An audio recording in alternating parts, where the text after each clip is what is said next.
विधानसभा परिसर में पत्रकारों से बातचीत में मुख्यमंत्री ने विपक्ष के वॉकआउट को गलत बताया। उन्होंने कहा कि विधायक क्षेत्र विकास निधि का मामला काम रोको प्रस्ताव के तहत नहीं लाया जा सकता। मुख्यमंत्री ने कहा कि प्रदेश आर्थिक बदहाली की स्थिति से गुजर रहा है और सरकार विधायक क्षेत्र विकास निधि के संबंध में विचार कर रही है। विपक्ष वॉकआउट करके न्यूज़ में बना रहना चाहते हैं, जनता से जुड़े मसलों पर प्रस्ताव लाते, प्रदेश के विकास के क्षेत्र में प्रस्ताव लाते, किसी विधानसभा क्षेत्र के विकास में प्रस्ताव लाते।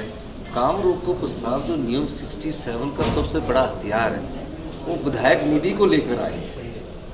और मुझे बड़ा दुख के साथ कहना पड़ रहा है कि विधायक निधि विधायकों से जुड़ी हुई है और जो काम रोको प्रस्ताव होता है वो प्रदेश के विकास, प्रदेश में कहीं मान हानि हुई हो, प्रदेश में कभी कोई ऐसी बाढ़ आ गई हो, आपदा आ गई होगी हो, कोई बड़ी घटना हो गई हो, उस दृष्टिकोण से लाया जाता है। विधायक निधि के संबंध में प्रस्ताव लाया। अब आर्थिक बदहाली से जो प्रदेश गुजर रहा है और हम व्यवस्था को सुचारू करने की कोशिश कर रहे हैं, हमने कहा है कि हम सत्ता सुख के लिए नहीं आए, हम व्यवस्था परिवर्तन करने के लिए आई है, जिसकी झलक आपको आज देखने को भी मिली। मैं बार बार कह रहा हूँ, प्रदेश की आर्थिक हालत ठीक नहीं है, लेकिन विकास में कोई कमी नहीं आने देंगे, विकास को नई दिशा देंगे।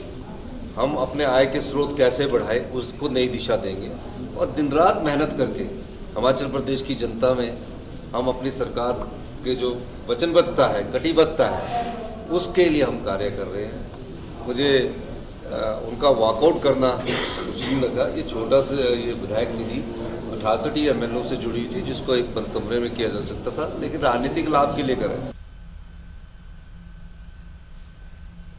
दूसरी ओर विपक्ष के नेता जयराम ठाकुर ने वॉकआउट के बाद पत्रकारों से बातचीत में आरोप लगाया कि कांग्रेस सरकार ने आर्थिक बदहाली का हवाला देकर विधायक क्षेत्र विकास निधि का पैसा जारी नहीं किया है, जबकि राज्य सरकार बड़ी संख्या में मुख्य संसदीय सचिवों और बोर्डों और निगमों के अध्यक्षों की तैनाती कर फिजूल खर्ची को बढ़ावा दे रही है। जयराम ठाकुर ने कहा कि पूर्व भाजपा सरकार ने समय पर विधायक क्षेत्र विकास निधि का पैसा जारी किया और इसे 1 करोड़ से बढ़ाकर 2 करोड़ रुपए किया गया है। CPS बनाने के लिए वहाँ इनको खर्च जो है वो ध्यान में नहीं आ रहा है। चेयरमैन बनाने के लिए इनको खर्च जो है वो होगा सरकार की ओर से, वो ध्यान में नहीं आ रहा है। हमेशा एक ही बात रो रहे हैं, एक ही बात रोना कि भाई हमारे ऊपर लाइबिलिटीज है, गवर्नमेंट का जो फाइनेंशियल हेल्थ अच्छी नहीं है। तो हमें मालूम है, वो अच्छी तरह से मालूम है। आप जो भी करना है अलग जगह से करिए, अलग प्रोविजन करिए, लेकिन जो क्षेत्र के विकास के लिए विधायकों के लिए जो राशि मिलती है विधायक निधि के बारे के रूप में, कम से कम उसको जारी करें। और आज जिस प्रकार से सारी चर्चा को फिर हट फिर करके उसी तर्ज पर संस्थान खोल दिए, संस्थान खोले, आपने भी खोले थे, हमने तो चलाए। आपने तो संस्थान खोलने जो 6-6 महीने 8-8 महीने से चले हुए संस्थान वो बंद किए। इसलिए वर्तमान सरकार जिस प्रकार से काम करने का अपना तरीका अख्तियार किए हुए हैं, यही कारण है कि 3 महीने के अंदर परिस्थिति ऐसी बन गई कि हजारों की संख्या में लोग सड़कों पर आ गए। सर के खिलाफ चारों तरफ रोष है और भयंकर आक्रोश है। ये परिस्थिति 3 महीने के अंदर आ गई।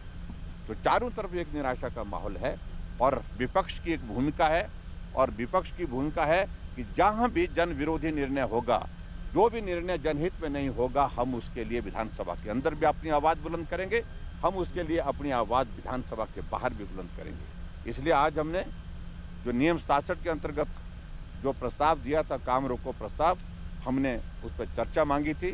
चर्चा उसमें अलाउ नहीं हुई, उसमें घुमा फिरा करके जवाब देने की कोशिश हुई और जो हमको स्वीकार नहीं थी, इसलिए हमने वॉकआउट